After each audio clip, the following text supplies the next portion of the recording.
Senin o cadaloz annen var ya, önce konuşmasını öğrensin. Sen kimsin ki anneme el kaldırıyorsun? Bana adıyla sanıyla sarı melahat derler. Ne derlerse desinler. Lütfen dediğimi yap Dilek Hanım. Kahvedekiler bu konuda sana yardımcı olurlar. Peki kaptan, nasıl istersen. Ama lütfen kendine dikkat et.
Ay sen ne rahat kadınsın ha? Ya sefil perişan mahvoldu çocukcağız. Yine geldim.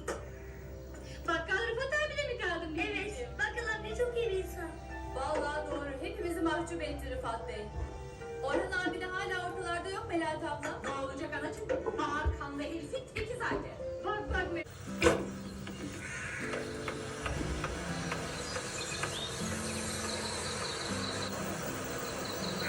Hay Allah, nerede bu acaba? Yo, artık eski Hayriye yok karşında. Her şeye inanan saf, yufka yürekli Hayriye yok. Bundan sonra acımasız Hayriye var karşında. Bana yaptıklarını daha unutmadım.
nasılsa.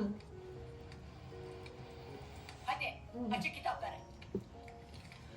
Hanımım, Allah mutluluğunuzu artırsın. Sanatıma destek.